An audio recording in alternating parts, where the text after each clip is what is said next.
Hi viewers, welcome to our channel. ప్రస్తుతం మనతో పాటు భరద్వాజ్ గారు సీనియర్ జర్నలిస్ట్ ఉన్నారు. వారితో ఒకసారి మాట్లాడదాం. సార్ నమస్కారం సార్. నమస్తే.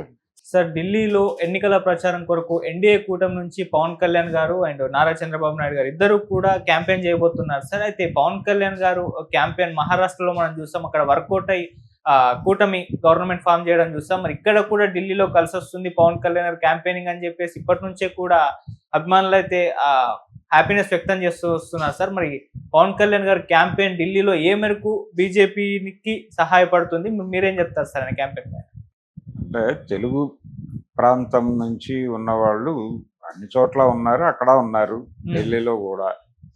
కాబట్టి ఢిల్లీలో ఉన్న తెలుగు వారిని ఆకట్టుకోవడం కోసం వాళ్ళని అంటే వాళ్ళందరికీ ఆంధ్రప్రదేశ్లో రూట్స్ ఉంటాయి కాబట్టి ఆల్రెడీ ఇక్కడ ఒక మార్పుకి ఏదో మేరకు వాళ్ళు కూడా ఓటింగ్లో పాల్గొనటమో మరొకటో జరిగి ఉంటుంది. వాళ్ళ బంధువులో వాళ్ళ లింకుల్లో నుంచి ఏపీలో జరిగినటువంటి మార్పు తాలూకా రూట్స్ వీళ్ళల్లో కూడా ఉంటాయి.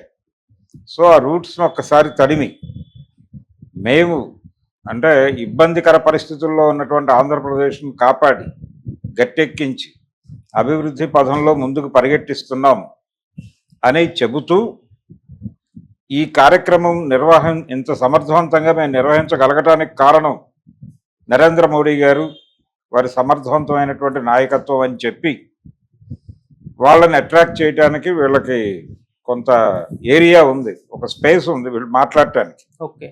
సో దాన్ని పట్టుకొని వీళ్ళు ఏదో అక్కడ ఒక కార్యక్రమం అంటే ఆ ప్రాంతం నుంచి మాట్లాడితే ఒక నేటివ్ ఫీలింగ్ ఉంటుంది కాబట్టి వీళ్ళు ప్రాపర్గా ఎన్డీఏ కూటమి వైపు నిలబడతారు ఓటర్లు అనే ఉద్దేశంతో వీళ్ళని ప్రచారానికి తీసుకెళ్తూ ఉండుండొచ్చు. మహారాష్ట్ర విషయంలో కూడా జరిగింది అదే. అంటే ప్రతి చోట ఇక్కడ సక్సెస్ అయినటువంటి ఫార్ములాని అక్కడ చెప్పడం ద్వారా నేటివ్ కనెక్టివిటీ ఇచ్చి వాళ్ళని అక్కడ పోటీ చేస్తున్నటువంటి ఎన్డీఏ అంటే ఒక రకంగా వీళ్ళు ప్రాంతీయ పార్టీల నాయకులే కానీ ప్రస్తుతం జాతీయ కూటమిలో ఉన్నారు. అందుకని ఎక్కడ ఎన్నికలు జరిగినా వీళ్ళు క్యాంపెయిన్ చేయక తప్పని పరిస్థితి ఉంది. గతంలో ఎన్టీ రామారావు గారు కూడా అప్పుడప్పుడు జాతీయ క్యాంపెయిన్లు చేసేవాడు. ఆయన ఎలా చేసేవాడు అంటే ఆయనకున్న ఎజెండాలో భాగంగా జాతీయ పార్టీలకు వ్యతిరేకంగా ఆ ప్రాంతంలో ఉన్న ప్రాంతీయ పార్టీలను గెలిపించడం కోసం వెళ్ళి జాతీయ పార్టీలకు వ్యతిరేకంగాను ప్రాంతీయ పార్టీ అధికారంలోకి ఉంటే తాను చేస్తున్న కార్యక్రమాల గురించి అక్కడ చెప్పడం ద్వారా వాళ్ళని అట్రాక్ట్ చేసే ప్రయత్నం చేసేవాడు. ఏది టోటల్ ప్రజలను అట్రాక్ట్ చేసే ప్రయత్నం, కేవలం తెలుగు వాళ్ళు మాత్రమే కాదు. అది ఆయన ప్రోగ్రాం. వీళ్ళది అలా కాదు, వీళ్ళది టోటల్గా తెలుగు వాళ్ళని అట్రాక్ట్ చేసే ప్రోగ్రాం. తెలుగు వాళ్ళని నేటివ్ నుంచి కదిలించి ఆ నేటివ్ ఫీలింగ్ నుంచి వాళ్ళని అక్కడ పోటీ చేస్తున్నటువంటి ఎన్డీఏ అభ్యర్థులకి అనుకూలంగా తీర్పు చెప్పేలాగా తయారు చేయటం అనేది వీళ్ళ బాధ్యత. వీళ్ళ బాధ్యతగా మారింది అది.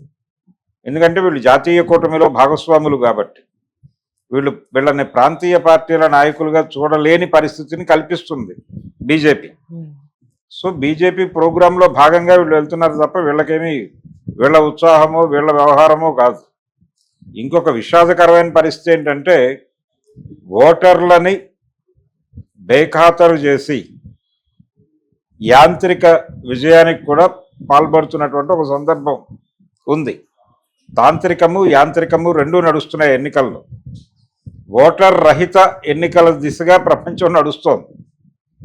అందుకని ఇక్కడ కూడా వీళ్ళకి కూడా అంటే మీరు పాయసంలో గరిట్లాంటి వాళ్ళే అని కూడా చెప్తారు. వీళ్ళకి మీరు వచ్చి ప్రచారం చేస్తారు అంతే.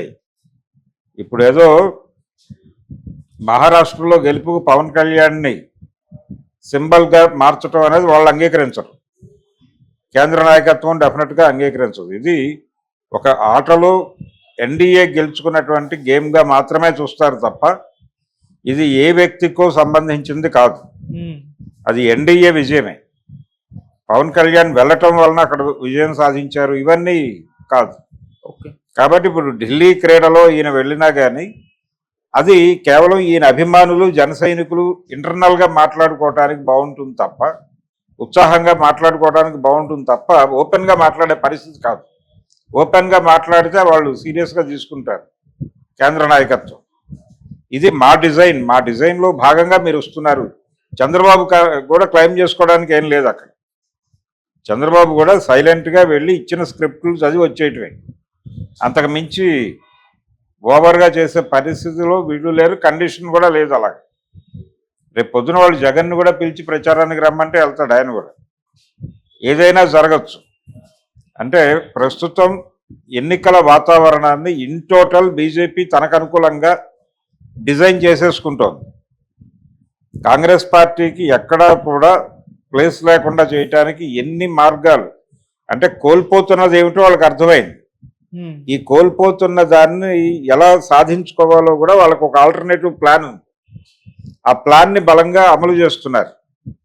ఆ అమలు చేయటంలో భాగంగానే వీళ్ళందరినీ ఒక రష్ చూపిస్తారు. అక్కడ ఈ హడావిడి చూపిస్తారు తప్ప ఒరిజినల్గా విజయం డిజైనర్లో మేమే. విజయం అనే దాన్ని ఆర్గనైజ్ చేస్తోంది, డిజైన్ చేస్తోంది మేమే. మిగిలిన వాళ్ళందరూ నిమిత్త మాత్రులు అనే స్పృహ కూడా వీళ్ళకి కలిగించారు వాళ్ళు. ఓకే. ఆ స్పృహతో వీళ్ళు చెప్పిన ప్రోగ్రాంలో భాగంగా వెళ్తున్నారు. వెళ్ళి పవన్ కళ్యాణ్, చంద్రబాబు పైనుంచి వచ్చినటువంటి స్క్రిప్టుల్ని వారి భాషలోకి తర్జుమా చేసుకుని దాన్ని అక్కడ ఉన్నటువంటి ప్రజలకు చెప్తారు. ఆ విషయం వాళ్ళకి తెలుసు. కాబట్టి కేంద్రంతో సన్నిహితంగా ఉండేటువంటి ప్రభుత్వాన్ని ఏర్పాటు చేసుకుంటే ఢిల్లీ ప్రజలారా మీకు ఉపయోగం ఉంటుంది అనేది చెప్తారు. చెప్పడం ద్వారా కేజ్రీవాల్కి కొంచెం ఇబ్బంది. అంటే కేజ్రీవాల్కి అనుకూలంగా ఉన్న తెలుగు ఓటర్లని ఇటువైపుకు డైవర్ట్ చేయడానికి ఒక ప్రయత్నంగా వీళ్ళు ఉపయోగపడాలి. అంతే.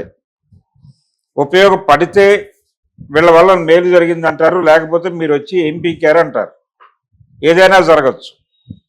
కాబట్టి వీళ్ళు ప్రిపేర్ అయ్యి వెళ్ళి ప్రచారం చేయాలి తప్ప ఆల్టర్నేటివ్ లేదు.